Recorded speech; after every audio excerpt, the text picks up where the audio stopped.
आउ पीड़ा सह्य करि पारुनी माँ। आपण व्यस्त हुअन्तुनी मु मो मंत्र द्वारा एबे आपणको कष्ट दूर करि देउछि। माँ ए पीड़ा एते सहजरे जीवनी कारण मो अभिशाप पाइछि। माँ किछि समय आगरु जणे ऋषिवर आसीथिले जे गोटिए पुष्प पई आपणको ध्यान भंग करबाको अनुरोध करुथिले। मु तांको बाधा देली तेणु से मते अभिशाप देइचंती। आपण चिंता करंतुनी माँ ए पीड़ार निवारण गोटे उपाय हैला किष्किंधा पर्वतरे थिबा एक विशेष दुर्बा। जदि मो से दुर्बा पाई जाए ताहले ए पीड़ा मोर चली जिवो। माँ मु निजे चली जाइथांती किंतु ए पीड़ारे जीवा संभव हबनी। किछि करंतु माँ ए पीड़ा आ सह्य करि होनी। मु आपणको साथी रे जीवी।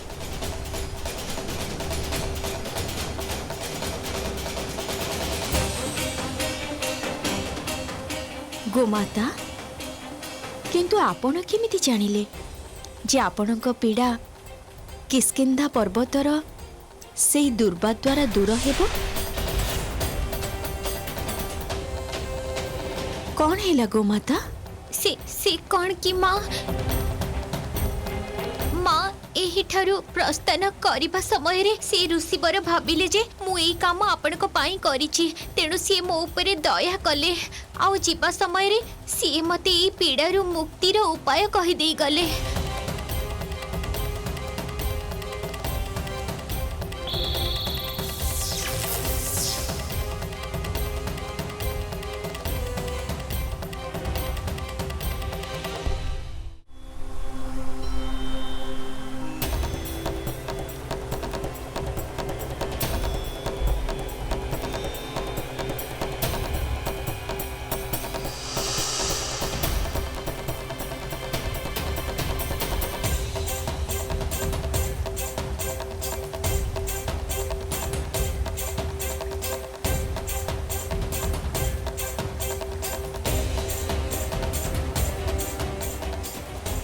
आसन्तु।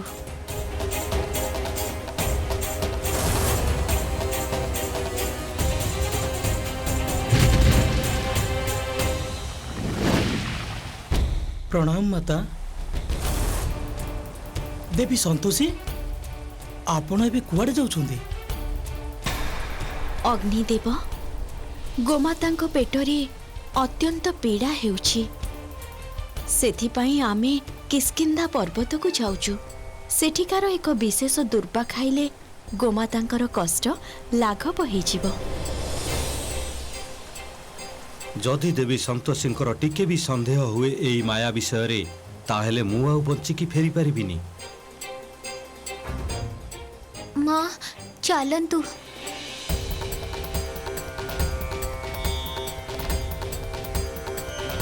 देवी संतोषी रुहंतु।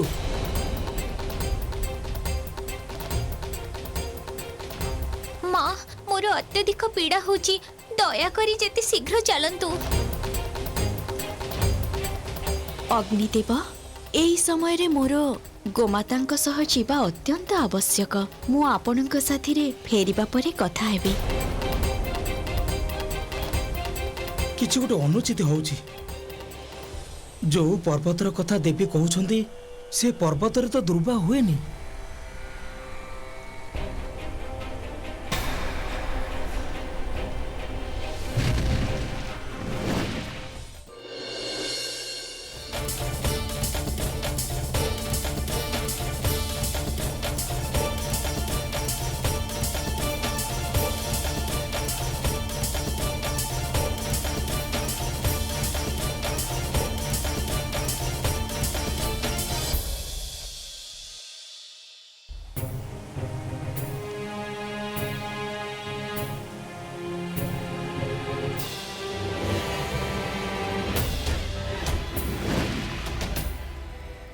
गोमाता आमे सठिक मार्ग रे जाउछे तो? हाँ माँ आमे प्राय पहुंची जाइछु।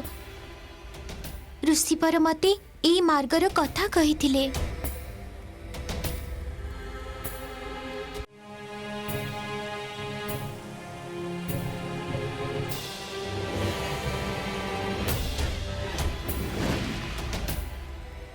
ଗୋମାତା ଆମେ ସଠିକ ମାର୍ଗରେ ଯାଉଛେ ତ? ହଁ ମା, ଆମେ ପ୍ରାୟ ପହଞ୍ଚି ଯାଇଛୁ। ଋଷିବର ମତେ ଏଇ ମାର୍ଗର କଥା କହିଥିଲେ। ଦେବୀ ସନ୍ତୋଷୀ ଆପଣଙ୍କ ଧାରଣାର ଊର୍ଦ୍ଧ୍ୱରେ ମୁଁ ଯେଉଁ କାର୍ଯ୍ୟ କରୁଛି ତାହା ମୋ ମାଆଙ୍କୁ ବହୁତ ପ୍ରସନ୍ନ କରିବ। ଆପଣ ତ ଜାଣିବି ନାହାନ୍ତି ଯେ ଆପଣଙ୍କ ସହିତ କ'ଣ ହେବାକୁ ଯାଉଛି।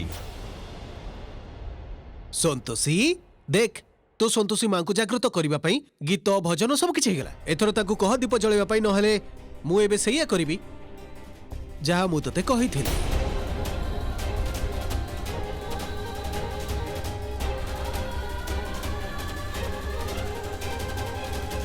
माँ, आज जो सर जानी नाहंती भक्ति रे केते शक्ति थाए, दया करी तांको क्षमा करी देबो। साहू जा जाई लेंबू आ आचार निकिया, जा जा शीघ्र जा। ଏବେ ଆଣୁଛି।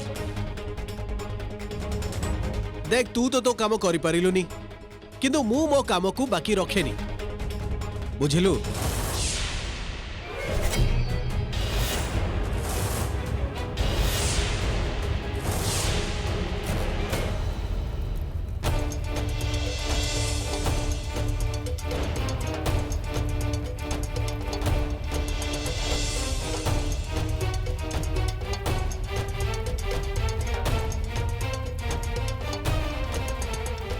ଗୋମାତା ଏଠି ତ କୌଣସି ଦୁର୍ବା ଦେଖା ଯାଉନି। ମା, ମତେ ଲାଗୁଛି ଦୁର୍ବା ଆଖପାଖରେ କୋଉଠି ଅଛି। ଆପଣ ସେପଟେ ଦେଖନ୍ତୁ, ମୁଁ ଏପଟେ ଦେଖୁଛି।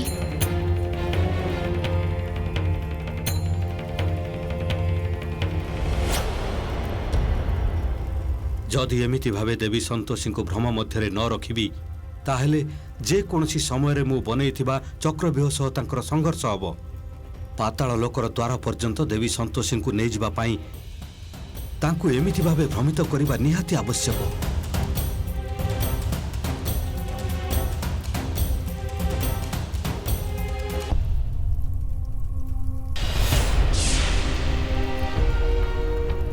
ତାହେଲେ ଇଏ ଆମ ପଛରେ ଅଛନ୍ତି। ମୁଁ ଏବେ ମୋ ଶକ୍ତିର ପ୍ରୟୋଗ କରୁଛି।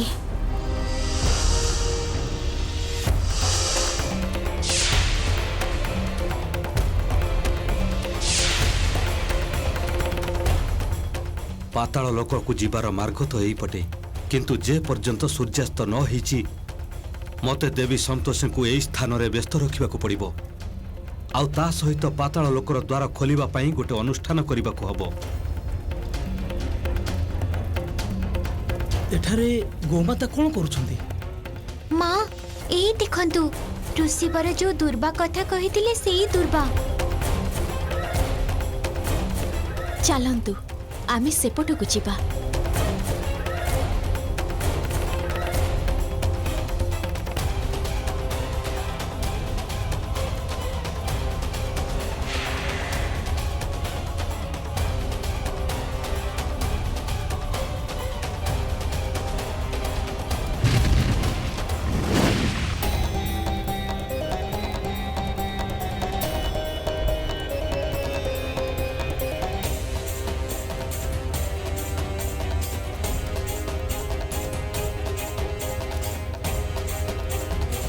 এই ଗୋମାତା ଦେବୀ ସନ୍ତୋଷୀଙ୍କୁ ନେଇ କୁଆଡ଼େ ଅଦୃଶ୍ୟ ହେଇଗଲେ?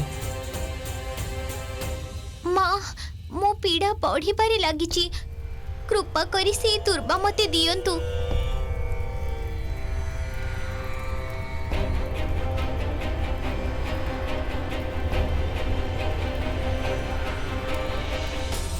ମା, ଏମିତି ଭାବରେ ତୋଳିଲେ ୟାର ପ୍ରଭାବ କମି ଯାଇପାରେ।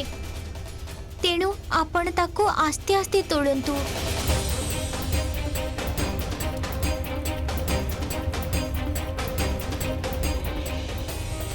ଏଥର ମୋର ମାଙ୍କୁ ସମ୍ବାଦ ଦେବାର ସମୟ ଆସିଯାଇଛି।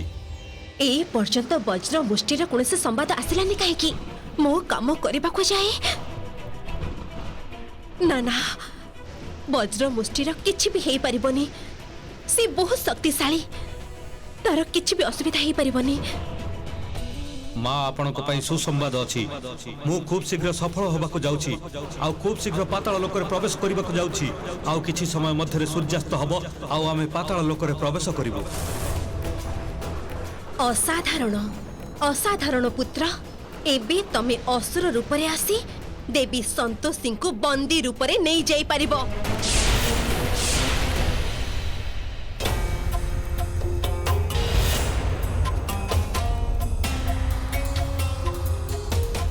ଇଏ ଗୋମାତା ହେଇପାରିବେନି। ମନେ ହଉଛି କୌଣସି ଅସୁର ଗୋମାତା ରୂପରେ ଆସି ଦେବୀ ସନ୍ତୋଷୀକୁ ଭ୍ରମିତ କରୁଛନ୍ତି। ନିଶ୍ଚୟ କୌଣସି ଆସୁରିକ ଶକ୍ତି ଦେବୀ ସନ୍ତୋଷୀଙ୍କୁ ନିଜ ମାୟା ଜାଲରେ ଫସାଇବାକୁ ଚାହୁଁଛି। ମତେ ଦେବୀ ସନ୍ତୋଷୀଙ୍କୁ ରକ୍ଷା କରିବାକୁ ହବ। ସେଥିପାଇଁ ମତେ ଯେମିତି ବି ହଉ ଏହି ବଳୟ ଭିତରକୁ ପ୍ରବେଶ କରିବାକୁ ହବ।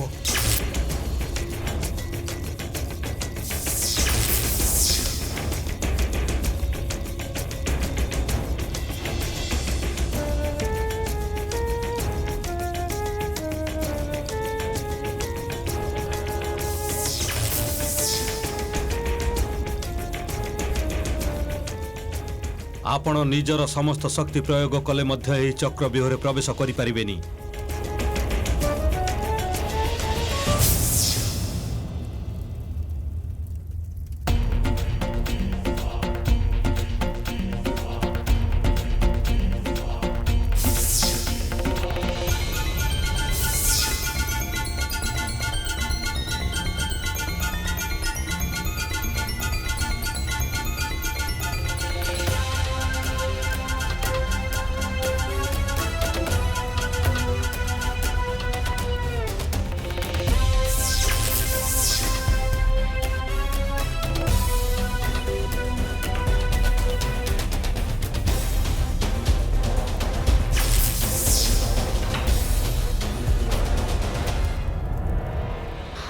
ଗୋମାତା ଏଇ ନିଅନ୍ତୁ।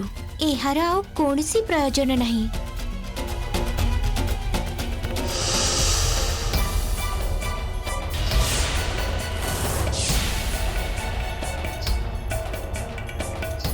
ଗୋମାତା କୁଆଡେ ଗଲେ? ସିଏ ଆପଣଙ୍କ ଉପବନରେ ଫୁଲ ତୋଳୁଥିବେ ବୋଧହୁଏ। ଚିନ୍ତା କରନ୍ତୁନି ଦେବୀ, ମୁଁ ନିଜେ ହିଁ ମୋର ପରିଚୟ ଦେଇ ଦଉଛି। ମୁଁ ହଉଛି ବଜ୍ର ମୁଷ୍ଟି, ଯାହାର ମାୟାଜାଲରେ ଫସିଯାଇ ଆପଣ ଏଠିକି ଚାଲି ଆସିଛନ୍ତି। ଏବେ ସମଗ୍ର ଦେବଲୋକରେ କେହି ଆପଣଙ୍କୁ ଖୋଜି ପାଇବେନି। ଏଇଠୁ ମୁଁ ପାତାଳ ଲୋକରେ ପ୍ରବେଶ କରିବି। ତେବେ ସୂର୍ଯ୍ୟାସ୍ତ ହେବା ପର୍ଯ୍ୟନ୍ତ ଆପଣ ନିଶ୍ଚିନ୍ତରେ ଏଠି ବିଶ୍ରାମ କରିପାରିବେ। କିନ୍ତୁ ସୂର୍ଯ୍ୟାସ୍ତ ହେବା ପରେ ତ ଆପଣଙ୍କର ଶାନ୍ତିର କୌଣସି କାରଣ ରହିବନି।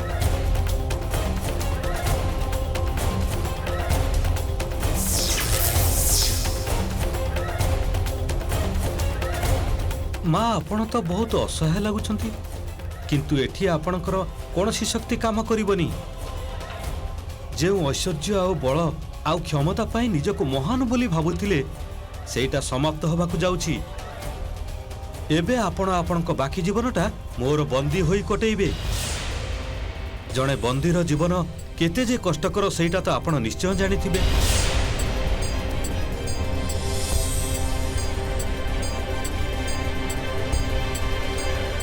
କଣ ହେଲା ମା? ଏମିତି ଆଉ ନୁହେଁ ତ ହଠାତ୍ ଏମିତି ଆପଣଙ୍କର ଅପହରଣ ଯୋଗୁଁ ଆପଣ ନିଜର ବିବେକ ହରାଇ ବସିଛନ୍ତି, ସେଥିପାଇଁ ଏମିତି ହସୁଛନ୍ତି? ଆପଣ ଏଠିକି ଆସି ଭୟ କରୁନାହାନ୍ତି ତ? ବଜ୍ରମୁଷ୍ଟି, ଯୋଉଠି ସନ୍ତୋଷ ଥାଏ ସେଠି ଭୟ ନଥାଏ। ଉଚ୍ଛ୍ୱାସ ଉପରେ ଯିଏ ବିଜୟ ଲାଭ କରିପାରିଛି, ତାଙ୍କ ଜୀବନ ଶାନ୍ତ ନଦୀ ପରି ହେଇଥାଏ। ସନ୍ତୋଷ ଯଦି ମନରେ ସମାହିତ ଥାଏ, ତାହେଲେ ଐଶ୍ୱର୍ଯ୍ୟ, ମାର୍ଗ, ସତ୍ତା କିଛି ବି ଗୁରୁତ୍ୱପୂର୍ଣ୍ଣ ନୁହେଁ। ବଜ୍ରମୁଷ୍ଟି, ଦୁଃଖ କେବଳ ଏଇଥିପାଇଁ ଲାଗୁଛି ଯେ ତମେ ମତେ ଏଠିକି ଛଳନା ଦ୍ୱାରା ନେଇ ଆସିଲ। ଏମିତି କରି ତମେ ପାପର ଭାଗିଦାର କାହିଁକି ହେଲ? କ୍ଷମା କରିବେ ମାତା, କିନ୍ତୁ ଛଳନା କରିବାର ଶିକ୍ଷା ଦେବତାମାନଙ୍କ ଠାରୁ ଶିକ୍ଷା କରିଛି। ଅସୁର ଆଉ ଦେବତାମାନେ ମିଶି ସମୁଦ୍ର ମନ୍ଥନ କରିଥିଲେ, କିନ୍ତୁ ଦେବତାମାନେ କଣ କଲେ? ସେଇ ମନ୍ଥନ ଦ୍ୱାରା ପ୍ରାପ୍ତ ସମସ୍ତ ଅମୃତ ଦେବତାମାନେ ଛଳନା କରି ହାସଲ କରିନେଲେ। ଦେବୀ, ଆପଣ ତ ନିଶ୍ଚୟ ଜାଣିଛନ୍ତି କେମିତି ଭାବେ ଦେବତାମାନେ ଅମୃତ ନିଜେ ହାସଲ କରି ନେଇଥିଲେ। ତା ଉପରେ କଣ ଅସୁରମାନଙ୍କ ସମାନ ଅଧିକାର ନଥିଲା? ବଜ୍ରମୁଷ୍ଟି, ମାନବ କଲ୍ୟାଣ ପାଇଁ କରାଯାଇଥିବା କାର୍ଯ୍ୟ ଛଳନା ହେଇପାରେ ନା। ଏକଥା ତ ସମଗ୍ର ସଂସାର ଜାଣିଛି ଯେ ଅସୁରମାନଙ୍କ ମନରେ ସ୍ୱାର୍ଥ ଚିନ୍ତା ବହୁତ ଥାଏ। ଯଦି ସମୁଦ୍ର ମନ୍ଥନ ଦ୍ୱାରା ପ୍ରାପ୍ତ ଅମୃତ ଅସୁରଙ୍କ ହାତକୁ ଯାଇଥାନ୍ତା ତାହେଲେ ବିନାଶ ନିଶ୍ଚିତ ଥିଲା। ମା କୌଣସି ବସ୍ତୁ ହାତରେ ପାଇଯିବା ପରେ କଲ୍ୟାଣର କଥା ଆମେ ବି କହିପାରିଥାନ୍ତୁ, କିନ୍ତୁ ଏବେ ଆମକୁ ଏଠୁ ଯିବାକୁ ପଡ଼ିବ। ଦେବଲୋକରୁ ପାତାଳ ଲୋକକୁ ଯିବା ପୂର୍ବରୁ ଆପଣଙ୍କର ଯଦି କୌଣସି ଇଚ୍ଛା ଥାଏ ତେବେ କୁହନ୍ତୁ, ମୁଁ ତାହା ନିଶ୍ଚୟ ପୂରଣ କରିବି। ହେଇପାରେ ଅସୁରମାନେ ମାୟାବୀ ଆଉ ଭଣ୍ଡ, କିନ୍ତୁ ତଥାପି ସେମାନଙ୍କର କିଛି ନୀତି ଅଛି ଯାହା ସେମାନେ ଯେକୌଣସି ପରିସ୍ଥିତିରେ ପାଳନ କରିଥାନ୍ତି। ଏଇ ଦେଖ ଆସିଗଲା ଲେମ୍ବୁ ଆଚାର, ଖା ଏଇଟା।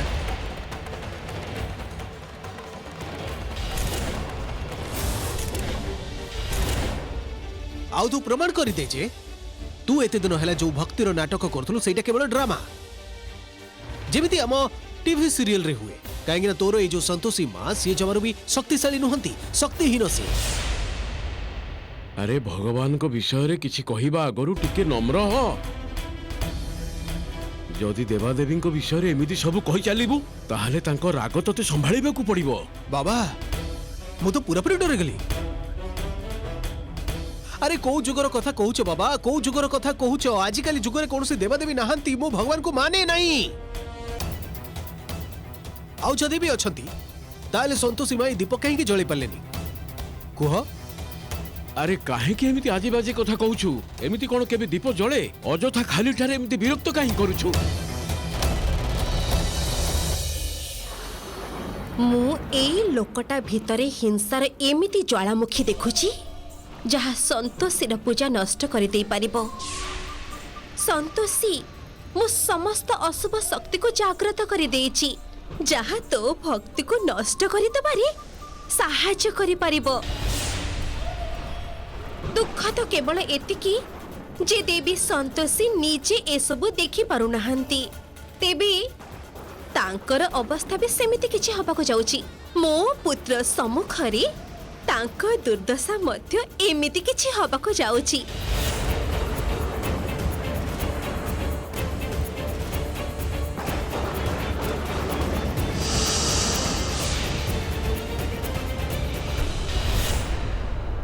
ମା ଦେବଲୋକରୁ ପାତାଳ ଲୋକକୁ ଯିବା ଆଗରୁ ଯଦି କିଛି ଇଚ୍ଛା ଅଛି ତାହେଲେ କୁହନ୍ତୁ, ମୁଁ ତାହା ନିଶ୍ଚୟ ପୂରଣ କରିବି। ମା ଏହି ମୂଲ୍ୟବାନ ସମୟ ନଷ୍ଟ କରିବା କଥା ନୁହେଁ।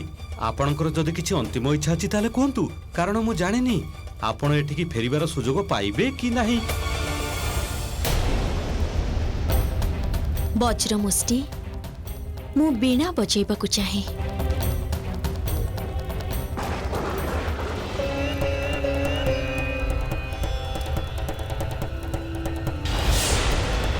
ଦେବୀ ସନ୍ତୋଷୀ ବୀଣା ବଜେଇବାକୁ ଚାହାନ୍ତି? ତୁମେ ମୋ ଇଚ୍ଛା ଜିଜ୍ଞାସା କଲ ଆଉ ମୁଁ କହିଦେଲି। ଏଥର ତାକୁ ପୂର୍ଣ୍ଣ କରିବା ହେଲା ତୁମର କାର୍ଯ୍ୟ। ମା ଆପଣଙ୍କର ଇଚ୍ଛା ମୁଁ ଅବଶ୍ୟ ପୂର୍ଣ୍ଣ କରିବି। ଜାଣିନି ଦେବୀ ସନ୍ତୋଷୀ କାହିଁକି ବୀଣା ବଜେଇବାକୁ ଚାହୁଁଛନ୍ତି, କିନ୍ତୁ ସିଏ ଯେତେବେଳେ ନିଜ ଇଚ୍ଛା ପ୍ରକାଶ କରିଛନ୍ତି ମତେ ତ ତାକୁ ପୂର୍ଣ୍ଣ କରିବାକୁ ପଡ଼ିବ।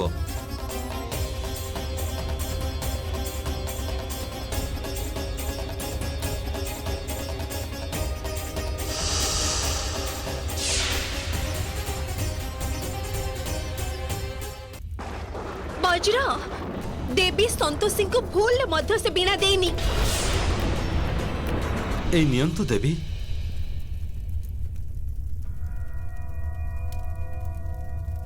ମୋ କଥା ତ ବଜ୍ର ଶୁଣି ହିଁ ପାରୁନି। ଆଉ ଏପଟେ ଦେବୀ ସନ୍ତୋଷୀଙ୍କ ହାତରେ ଏମିତି ଏକ ତେଜ, ଆଉ ତା ଉପରେ ପୁଣି ଏ ବୀଣା। ନିଶ୍ଚୟ କିଛି ଗୋଟେ ରହସ୍ୟ ଅଛି ଏଥିରେ, ଆଉ ଏ ମୂର୍ଖ ବଜ୍ର ଏସବୁ କିଛି ବୁଝିପାରୁନି। ଏବେ ମତେ ହିଁ କିଛି କରିବାକୁ ପଡିବ। ମତେ ଶୀଘ୍ର ଯାଇ ବଜ୍ର ପାଖରେ ପହଞ୍ଚିବାକୁ ପଡିବ।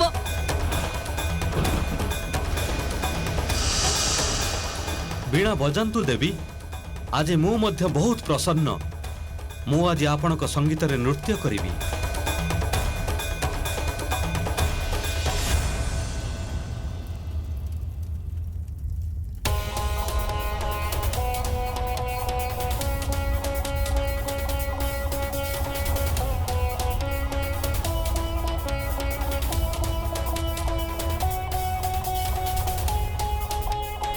मते शीघ्र वज्र मुष्टि पाखरे पहुंचबाकू पड़िबो। ताको तो जणा नाही जे बिनार ए स्वर संपूर्ण ब्रह्मांड को सुना जाउची। एटा देवता मानकर कोनसे चाल मध्य हेई पारे। वज्र मुष्टि नृत्य करिबारे एमिति विभोर हेई जाईची जे निज उद्देश्य ही से भूली जाईची। नारायण नारायण प्रणाम देवी पौलमी।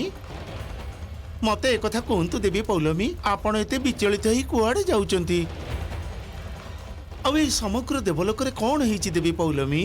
सेपटे अग्निदेव एते चिंतित अछंती, संतोषीमा मध्य निज स्थान रे नाहंती। मते तो बहुत चिंता होची देवी पौलमी। कहतु ना देवलोक रे कौन होची? नारायण नारायण।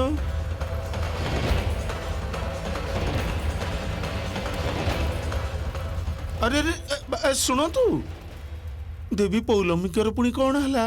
मत किसी उत्तर न दे चली गले। नारायण नारायण।